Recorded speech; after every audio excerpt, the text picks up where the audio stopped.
Hi everyone, and welcome to 1.21 Gigawatts. I'm Peter, and that's Matt. We Hey, what's up? are going to talk about Zoom. Zoom. It's not anything to do with the Flash. To get that out of your head Well, right now, because that's nope. the first thing I think of when I hear Zoom. Or the Uh, 2006 Tim Allen comedy do you know, that also comes up. I had forgotten that existed until I was googling this for information, and I seen the Yep, poster, and I was like, huh, I vaguely remember that existing. yep. I Vaguely. went on a kind of date to go see it, and not good times. So the date just slapped you at the end of the night and said, "Never call me again."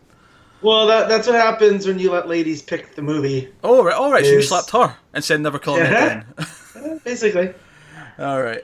So this is Zoom. This just went up in VOD. It's one of these ones that went to festivals last year, but for the general public, 2016 is the release, and it's directed by Pedro Morelli, and it's got a really interesting premise. And we'll start spoiler free, but the general premise of this is that it follows three stories, three main characters, and Hmm. each character is controlling one of the other stories. So Alison plays someone who works at like a factory that makes sex toys and sex dolls, which I didn't know Yep. going in, by the way. I was No. So I had no idea what this movie was when you told me we were gonna watch it. So I didn't uh, watch the trailer, but I saw the poster image and it looked comic booky. So I was like, oh, it's like an indie superhero type deal. no, it's And not. like the girl creates a superhero and they play out at the same time. Cool. So she that's her job, but she also is like an amateur comic book artist on the side, Hmm. and she's drawing a comic book.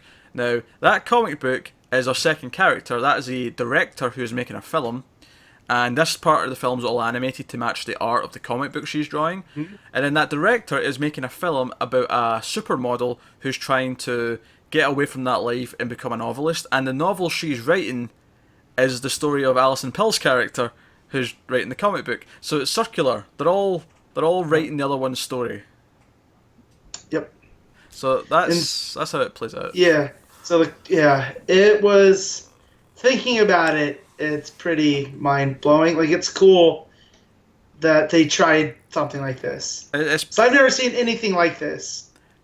it's pretty trippy. It's kind of like because they also introduce each part kind of like they tell you straight away that the comic book she's drawing is the director world, right? Yeah. And that's fine. But the other ones don't necessarily link up right away. It's not until later they make it very clear. Oh, the book she's writing is this, and the film he's Yeah. making is that. Like they'll leave that till later on, and they introduce it gradually. So the first thing I want to talk about, even though it's not part of the main, well, it's part of the main plot, but it's not the biggest thing there, is I want to point out that Michael Eklund is in this. He plays what is referred to in the credits as mustache guy. He's a character who shows up at the start of the film and tries to order a custom made sex doll. He was in Into the Forest, which we talked about a few weeks ago, and he was also in season one of Winona Earp. So all I just have to say about that is that when he popped up, I was like, "Is he following me?" He keeps Oh, wow. showing up in things I'm watching, but at the same time, it's not like he's a huge actor that I know is going to be in things, so it's always a Yeah. surprise. He's always like a minor character. So yeah, that is what it is. I didn't pick up that was the same guy. Yeah, yeah. Gotcha. Had very awkward sex scenes in both this and Into the Forest, although both for very different reasons. Very different reasons. But more on that in the spoilers. So I will say that I liked this. I thought it was Yeah. very creative. One of the things that I thought was extremely creative was part of the director's plot is that the studio are fighting him on what his movie should be, and they want a Hmm. more commercial, like action blockbuster type movie. And Because that's the world he comes from. So I took that as like he's a Michael Bay type that they know he can make these big budget action movies, but he wants to do something more low key. yeah, he And wants they to do that keep trying drama. to Yeah. yeah, and he wants to, make this drama and they're like, "No, you need to do what you do." And so I Yeah. thought it was a fun commentary on Hollywood. Yeah, but what I liked about that though is every time they stepped in and made them change something, the entire Mhm. visual style of that story in the movie changed. And what I mean is like the story he's telling. So the writer story. So because that's the movie he's making, whenever there was a change in the animated section about how he should direct, there was a change in the direction in that story in the movie. So it worked. It played really well with those like styles in the way that it changed depending on what was going on in the other stories that affected them. Yeah. And it was interesting how one character making a change in a story affected that story, which would then have a knock-on effect and change the other story. Which I guess the ultimate thing we're going to, the ultimate symbolism here is that it's all about art influencing life, which then again influences art. Influences art. You know, it's like it's circular. That's the whole point. And I thought that was very well put across. Yeah, it really takes advantage of how they make a movie, because you can really do all that with the animation style that they use. Like, it's kind of like that. And who made A Scanner Darkly? Was that Linklater? Yeah. But it kind of looks like they just drew over the actors. Yeah. It's like motion captured, but then they put the animation over the top of it. Yeah. So, so there's still a real aspect to it, and how they inform the other. So, and plus the stuff with sound there, like when they go to the comic book universe, the director's story, it sounds differently. And they all have their own soundtracks and stuff like that. Like, they all feel very distinct. Yeah. So I thought that was real cool. I like it. Just that's how I describe it, is because you don't want to give ever too much away with this. Yeah. Do you know what I liked as well about all three stories? They all had similar themes in that. So Alison Pill's character, so she's the comic book artist who works at the sex toy manufacturer. Actually, I want to put out one funny moment here. This isn't a spoiler, but at one moment, one of the characters in the sex factory asks another employee for help with something, and the guy just happens to be holding a tray of dildos. But what made me really laugh about it is that it was like one of those trays like a waiter would use at like a fancy party, and he was just sort of holding it. Yeah. And it just really made me laugh. But so she's feeling self-conscious because she has small boobs, and that's like a big plot point that comes up at the start, because she's having like a kind of thing with one of the other workers, and it's all about her trying to improve her self-image, because she like looks at these models and these like sex objects and thinks, oh, I want more attention like that. But at the same time, the model in the writer story is wanting the opposite. She's a model who gets all this attention, but she wants to be taken seriously, and she wants to go and work on a book and be more intellectual. And then to the same extent, so is the director. He wants to go away from his vapid action movies and wants to do something with more meaning. Right. So there's a nice similar touch. There's a through line through all of them, and yeah. Just the whole breast implant thing too is based off of a drawing that she made, and her like work boyfriend guy. That's what prompts her to tell the director's story, right? Is that she creates a character because he's like, oh, but that's not you. If you were really like that, you wouldn't be that happy. Yeah. And so she goes and tries to make the complete opposite of him, which ends up being this director. And then sets off the story, which I thought that was interesting. Yeah, and she like affects the director's story and plays with his good looks when she gets angry about her being treated different ways as the movie goes on, and that affects his story. And there's obviously things there, but we can't talk about that really until we get to spoilers. But no, I thought it was funny as well. There was a lot of good humor. I mentioned, there was a lot of weird sex jokes. Even the fake boobs, which are obviously not Alison Pill's actual boobs. They've obviously just put some sort of prosthetic on her to have these ridiculous fake boobs. All very amusing. And there's the director's story is pretty funny when he starts talking about his penis and stuff like that. I would argue the model's story, the model who's doing the writing, because a big part of her plot is that she goes to Brazil to get away from everything, where she wants to write, and that's where she is for most of the movie. I feel like the first half of hers, funnily enough, almost mirroring what the executives think of the director's movie, is kind of dull and kind of boring. Yep. But then it starts getting a lot more fun when they play with the whole idea that the styles are changing because of what the director and the studio are doing to it. Yeah, because when what Alison Pill does to the director, which then turns and affects the novelist story, like everything changes. Yeah. So there's like a full butterfly effect through there, which, like you said, you could think that plot's dull, but it's by design. Yeah. You know, because he's making a very art house movie. Yeah, and it gets very...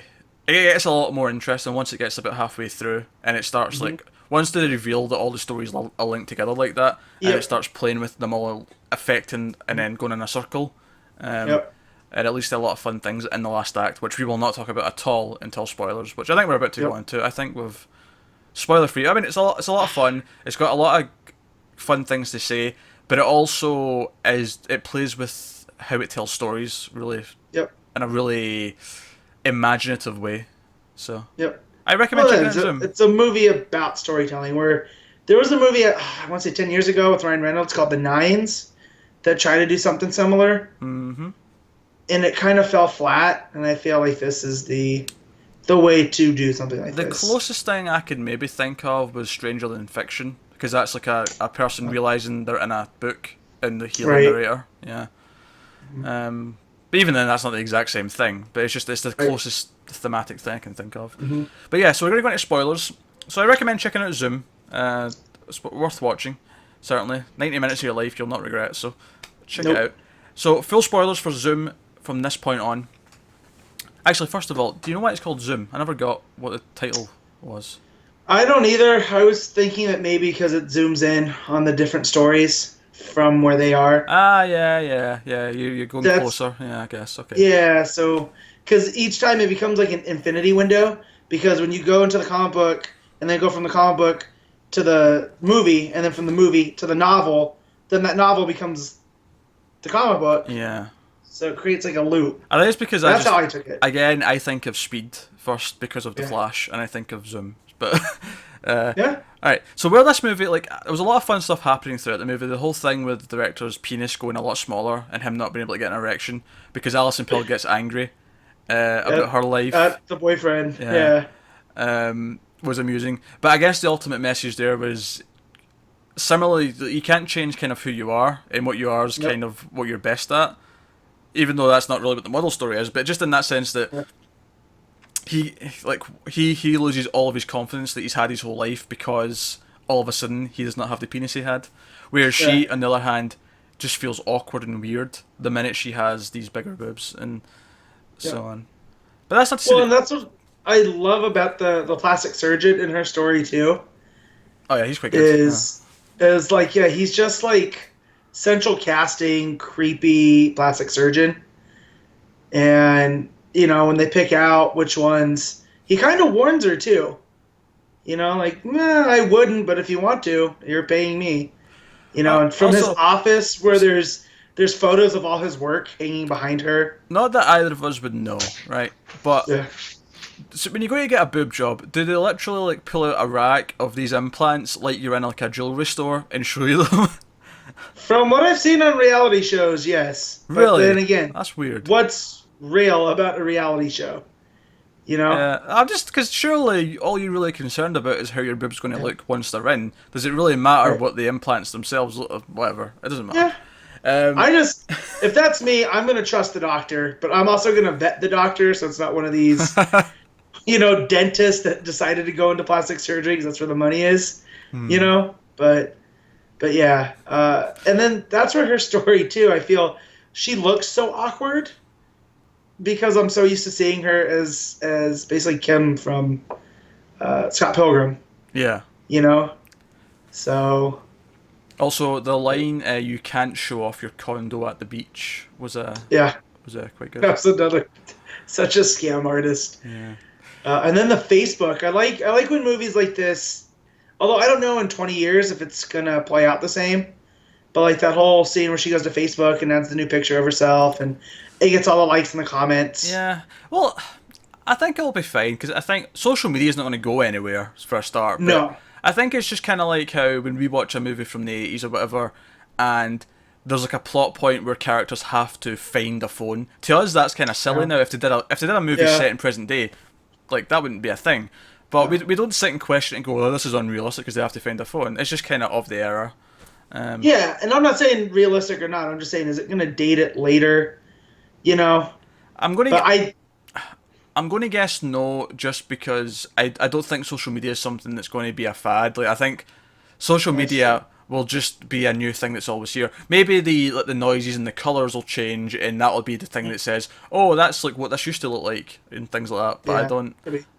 Because that said, I think it handles that scene well with the emotion behind it, and like it drums up her confidence a little bit. But well, it's kind of it's like the movie Unfriended, which is a horror movie, which you can go and check out the review of on Screams After Midnight on this very channel. But that movie was all set on a computer screen, and it played with all the things that it tapped into a lot of feelings that movies generally don't, because movies tend to just don't have things like instant messaging or waiting for Facebook notifications, whereas we all know those feelings, like that feeling of, oh, it says your friend's typing something back, but it's not there yet, so you're just sitting waiting, oh, what they're going to type, like feelings like that. And it was kind of like that with this, where she gets all these likes really quickly, and all these comments, and she's all happy about it. Yep. So no, that was good. Where this movie gets really, really fun though is in the last act, because that's when, because I didn't know if they were going to do this. I thought all the stories might just end and it'll thematically all sort of tie together quite nicely. But what actually happened was the characters all became aware they were in each other's stories. Mm-hmm. And that's how and it happens with Alison Pill's character too, when she realizes like her changing the director's life is what made her life start to go. I was just say his dick. Well, that too, but you know, and then, man, just the way that the words pop up behind her when the novelist is writing what happens, you know, and then that's what makes her aware that she's kind of in a story, and then if she's in a story, that means he must be aware. Then he starts looking up at her through the comic book panel. Yeah, and I was like, but you drew that. Like, what is going on? I thought that was fun. Yeah, that was a lot of fun because they all started helping each other, and then it really played with things where, like, the director realizes that he has to like tell the character to like grab the notebook, because if the notebook goes away, they all cease to exist. Right. And like she's like flying through the air, and it's cutting between them all. Well, there's a standoff because the drug dealer. We haven't even mentioned the drugs. Like Alison Pill's character. Yeah. Well, and that's also the thing with the storytelling is, you want to say, oh, that's just lazy, but that's kind of the point, because the novelist is struggling with where the story goes now. Well, because you see a scene where she wins the lottery, and then the novelist decides, oh no, that's too easy. No. That's far too easy. So she accidentally gets delivered all these drugs, and then suddenly her boyfriend did time in prison. Yeah. He's like, which he hadn't before, and that's the point. Yeah. You know, and I know a guy in Buffalo, and then it ties together, and you can see the story coming together as that story progresses. So it ends up in a standoff between Creepy Mustache Man, who they're going to smuggle the drugs through the custom ordered doll he made. So they have to sneak into his house and watch him have a date with this doll. Yeah, who's modelled after his ex-wife who left him for a personal trainer. Which, by the way, nothing made me laugh more in this movie than when the drug dealer guy has got a gun like up to them, and he's got his gun up, and then he mentions he's a personal trainer, and he's like, "That's the wrong thing to be today," and he just like like that was just great. Yeah. But so it starts with that standoff, and so that peaked up, and and speaking of that standoff, though, I just want to point out the implants save her life because the bullet doesn't travel through all of the implant. Yeah. That's quality. Well, and it creates the silicone that pops out. It goes onto the comic book, which affects the comic book's look. Yeah, the reality. You know? So they all get squished and like smeared across the page, and so it's really creative in that way. Like, I love movies that play with the storytelling aspect. It's like I need to see adaptation, because I hear that does this type of stuff too. Yeah, I need to see that as well, because I've not seen that. Yeah. Well, but it's more serious in the subject matter than this is. But yeah, and the whole novelist story really because they bring in the assistant director to make it into one of the director's older movies, and it takes on that scene, like the way that the lighting goes, and there's a helicopter chase, and maybe an agent kidnapping her. Yeah, one of the sections I really liked about that as well was when the director, like, his penis is still like tiny. And the new head of the studio is like coming over, and she wants sex, and it plays like a horror movie where he's like trying to get out of it, and she keeps like take it like, Yeah. and it keeps cliffhanging. It kept cutting to another story. It just is about something was going to happen. Yeah. It's just then when Alison Pill realizes that she has to fix things and give him his penis back. Yep. Well, it's also he goes to a place a lot like where she works, where they give him a prosthetic one. Which, do you know what I liked about that? I liked that it kind of made sense that she would write about that because it's what she knows. She knows it. Yeah. Exactly. And so it makes sense in that, and then it malfunctions because he wears it into the ocean. Because I thought that was pretty funny too. Like, it never takes itself too seriously, and I can always appreciate that in a movie because he has a fake wiener melting in his pants. Like, try not to laugh at that. Yeah. Nah. It was a lot of fun. Really good. I don't have anything else I want to dissect, but it's just. Yeah, all the performances are really spot on because it's got Alison Pill. I don't know the Brazilian actress that played the novelist. Mariana. Oh god, that starts with an X. That last name. Oh, Yeah. Dear. Jimenez, I'll say. Jimenez, yeah. I haven't seen anything with her. I pulled her up after the movie, and it's a lot of Brazilian stuff. But then the director guy, the guy who plays him, Gael, García, Bernal. I've seen him in stuff. I've seen him mostly in Spanish movies. I think I'm pretty sure he was in Y2 Mama Tambien. Yep. He might have been in Amores Perros as well. But he was definitely he's been in movies like that. I know his face. He works with Robert Rodriguez a lot because anytime I hear his name, I hear the machete Gael García Bernal. Yeah. Voice. And if he wasn't in those movies, someone who looked like him was. But I definitely know his face. He's been in tons of stuff. Yeah. So, but yeah, so all the performances, even Jason Priestley shows up, who I haven't seen in years. He plays the novelist or model's agent that's trying to, in the director's movie, trying to talk her out of writing a book.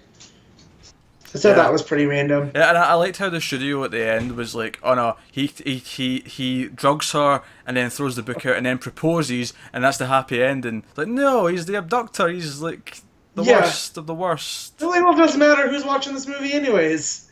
And that's where the director's just kind of like, okay, this might have been a problem. Yeah, I was right, by the way. He was in Amores Perros and Y2 Mama Tambien. Yeah, thought that was him. But no, that's Zoom. So it's a lot of fun. Definitely worth a watch. Track it down. And it's only 90 minutes, and it goes. Once the movie starts, there's no... It's always entertaining, as I guess is my thing. There's no dragging point. So, all three stories. Which is kind of hard when you have a movie like this. Always one or two seem off, that are not as interesting. But all three... I like that the movie itself pokes fun at its non-ending in the credits because the agent and the AD are like saying, "Oh, we're never making another film again." If that was the ending. Yep. So that was good fun.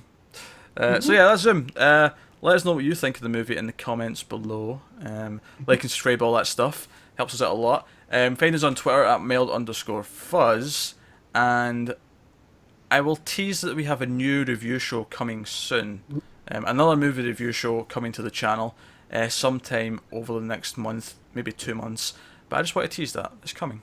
So, look forward. It's filling a void of some kind. It is. I will also mention briefly that the Screams After Midnight review of Don't Breathe is coming next week. So if you've been waiting for that, that's on its way. So thanks for watching, guys. We'll see you next time.